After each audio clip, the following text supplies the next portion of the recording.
Hello everybody, it's Bourbon Bill, and tonight, a very special episode.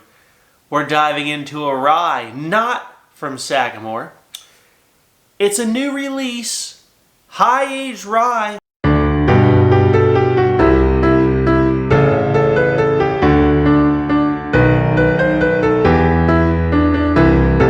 Bulleit 12-year rye whiskey. Holy hell, what an age statement. How often do you get a 12-year age-stated rye? And for the low price of $55. Holy smokes. $55 is what this bottle of MSRP is right here. Talk about a stinking value, okay? Now, if you're like, well, I vaguely remember a Bulleit 12-year rye, you might. They last released this, I believe, in 2019, and then it disappeared. And I'll throw a picture up. It had a different label, so that's how you can tell the difference. The new ones had this cool forest green, rye green label. I'm digging it. And on top of it being a high-aged rye, where does it come from? Thankfully not from Bulleit's own stocks. It comes from Lawrenceburg, Indiana, which means MGP. This is a 12-year-old MGP rye for $55. Those are all pluses. Now, Bourbon Bill, what's the negative? The negative is, we're going to say the proof, okay?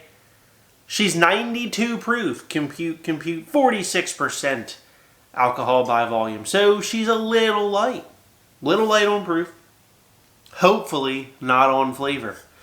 Now, supposedly this is contract distilled for them at MGP, but it is it says Bulleit 95 rye, so it's a 95.5.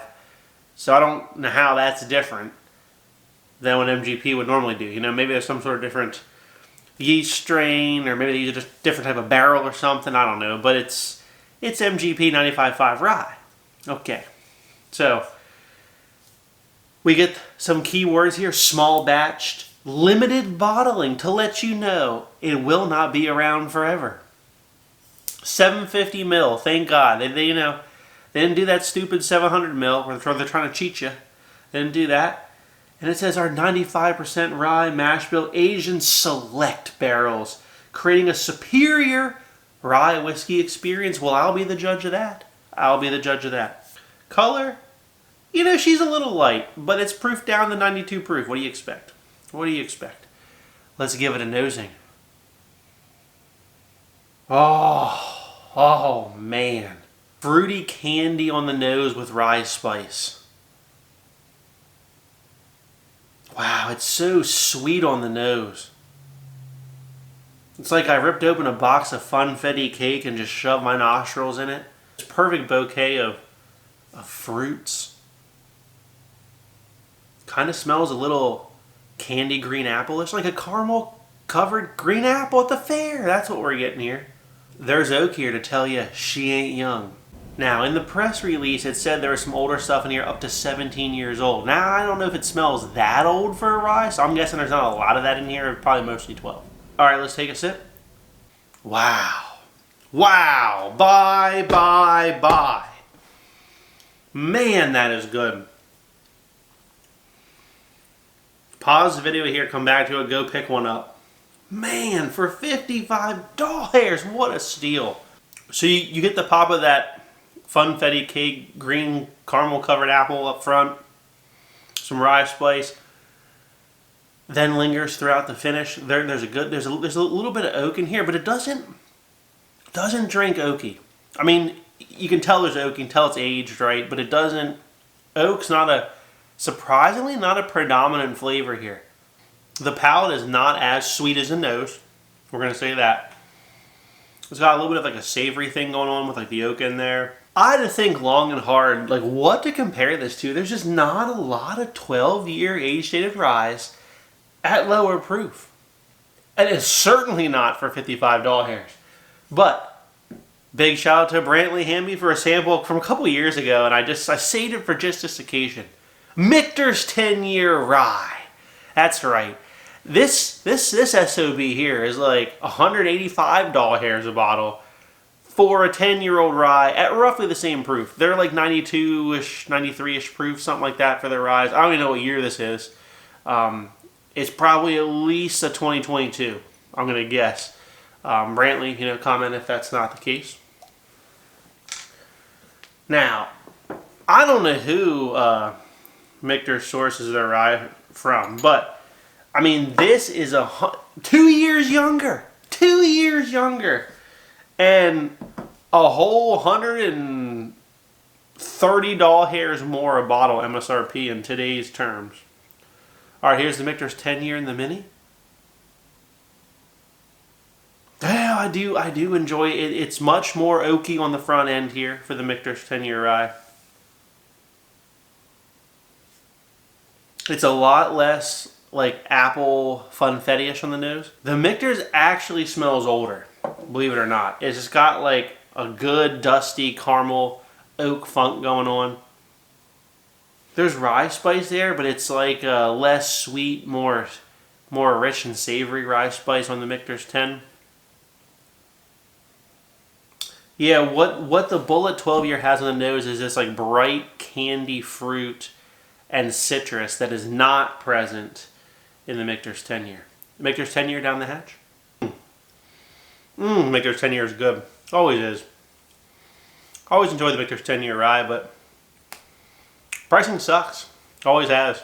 Always will. That's very caramel heavy. A lot of good rye spice in there. A lot of oak. I'm digging the oak on the Michter's 10-year, gotta say.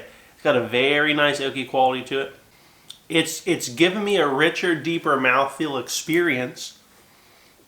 And it has like that, like, I almost get like an orange note, like an orange peel with the oak, which I usually get in high-aged whiskeys.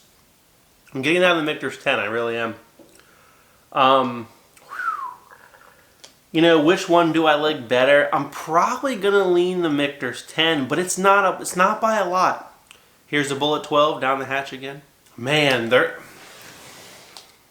actually a little bit close for me, which is so sad for Michter's. I mean, I've long hated Michter's and their pricing. I mean, they're money grabbers, I don't think they're worth the price. Now, that being said, if I had to choose between those two, the Michter's is a little better.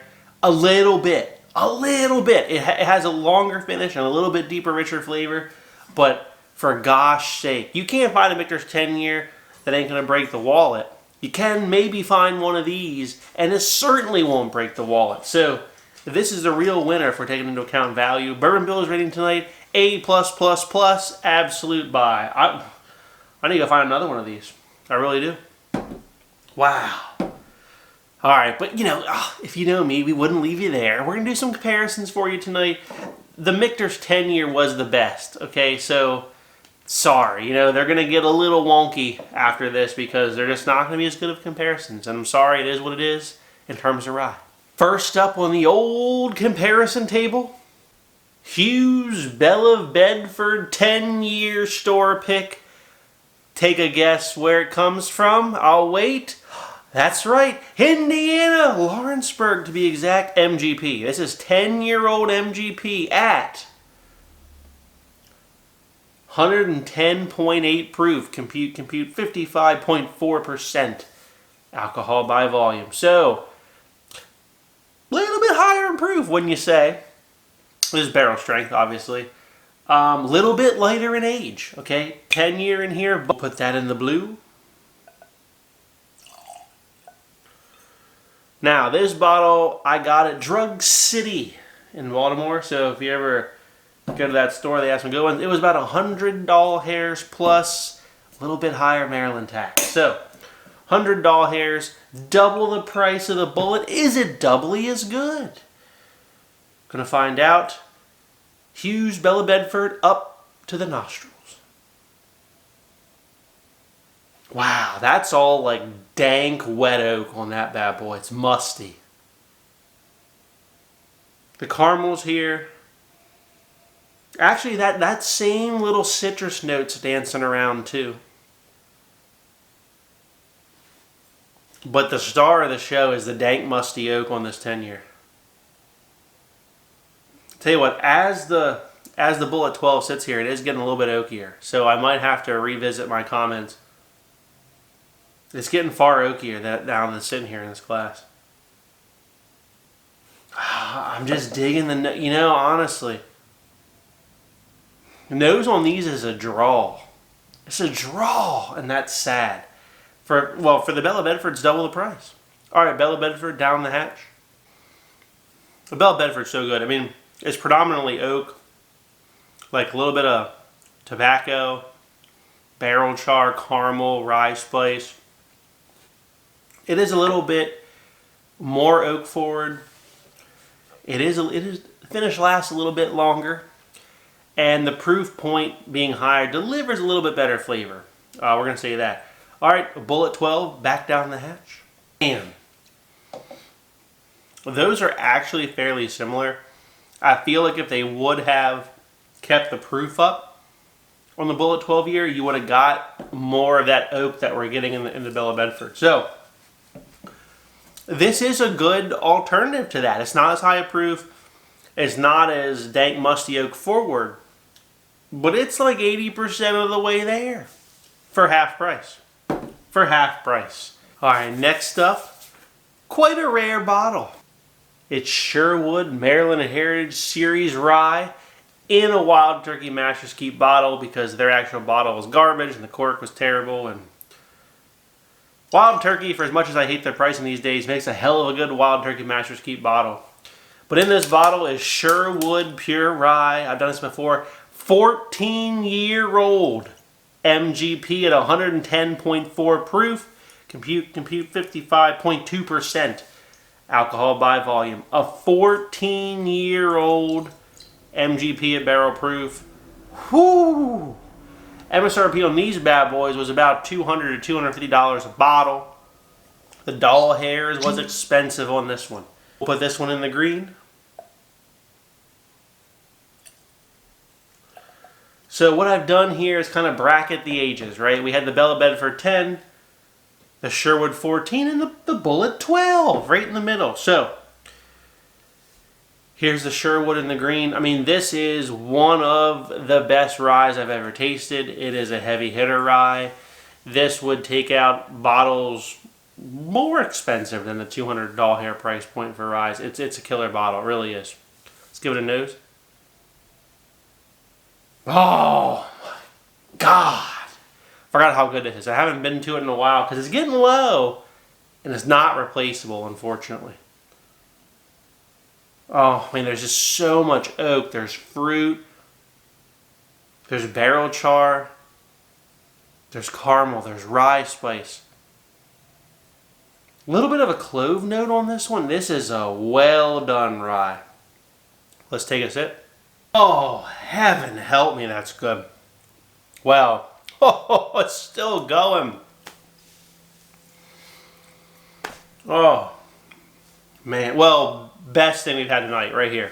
The Sherwood. Super long finish. Super thick on the mouthfeel. So much caramel. So much rye spice. A little bit of clove. A little bit of fruit. It's all there, baby. Just a world-class rye. Is a Bulleit 12 year gonna feel disappointing after drinking that, you know, platinum hitter? Here's the Bulleit 12. You know? Damn it if Bulleit didn't pull it off. This don't feel that disappointing. Now, she's playing JV, you know, versus pro, but it's in the same MGP family, right? It's obviously thinner, shorter finish, a little bit less complex, but a hell of a price point for this. Is killer. This is killer. Get two of these while you're at it. All right, we got two more comparisons that are not MGP just because what the hell, you know? Came out last year in 2023. Old Overholt 10-year cask strength rye, $100 hair a bill for this bad boy. Now this sucker though was 121 proof. Compute 60.5% alcohol by volume. Nearly double the price of our Bulleit 12 for 2 years less, but over 20 like 5, 6, I don't know, we're not doing math now. Over 25 proof points less for the Bulleit 12 year. In an old granddad bottle, no less.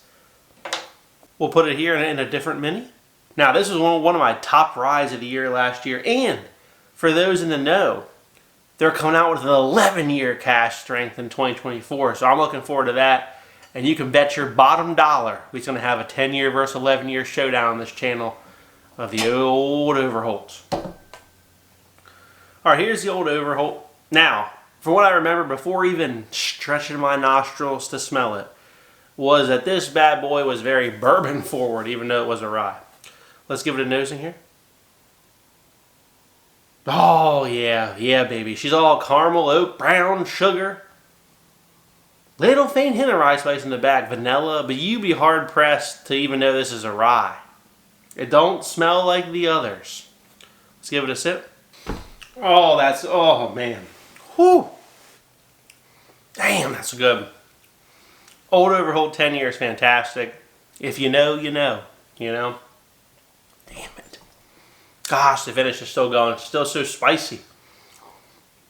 It's a beam profile, okay? It's the brown sugar. It's the caramels. It's the oak. It's the oak. There's rye spice in there. A little bit of nuttiness, but she's a different ball game, right? We've gone away from MGP to beam now. She's thicker. She's longer lasting on the finish. She's a bigger broad, if you will, in terms of flavor. All right, to the Bulleit 12 year again. Does it feel disappointing now compared to that? Now the finish feels short and she feels thin compared to the old Overholt 10. But I like the old Overholt 10 better. I do. Is it worth $100 hairs? Yes, it is. It truly is. Is it doubly as good? No, because now we're going to come to the point of this show. I say, what would I pay for this bottle? This is easily an $80 hair bottle or better. All right, the last comparison tonight. I could not because I'm wearing the shirt. Sagamore cask strength, baby. Now, ideally, I would have had Sagamore 8 year in here as a comparison, but I drank that delicious bottle, and she long gone. Now, they are doing a Sagamore 9 year at some point. My brother-in-law has a Sagamore 8 that's not open, so he's saving that for me to do that review. So don't fear. I will get that comparison for you when that occurs. But he's not here, and I don't have his bottle. So tonight you're getting the old cask strength, which is a blend of 7 year and 4 year MGP. But Sagamore uses a blend of 95.5 and 51% rye. They mix that together. She comes out to I think 80-85% rye total with their blend or whatever. And their cask strengths are 70-some% 7 year. So that we're gonna call this 6.5 aged years old, okay? Just for sake of comparison tonight. Put it in the gold Glen tonight. But the full size boy is about $50 to $60 hairs for that one.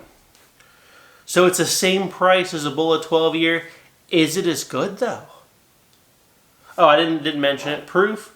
This one's 112.2 compute 56.1% alcohol by volume. Oh man, just so much fruit, caramel, rye spice in here. Smelling younger though than the Bulleit 12.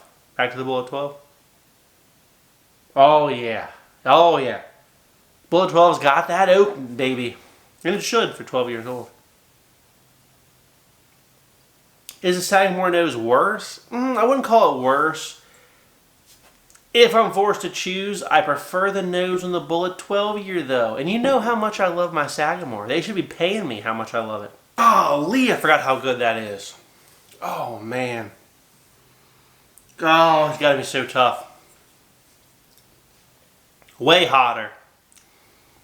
Thicker, longer finish because of the proof. Right, this is cask strength Sagamore. You got the fruits. You got the delicious, luscious caramel in there. Man, that's killer good. Oh, that's killer good, the Sagamore. I do love the Sagamore. All right, Bulleit 12. Well, I prefer the flavor profile of the Bulleit 12, though, because of the oak. Because a little bit of barrel charm getting the caramels. the citrus, the funfettiness, it's all there.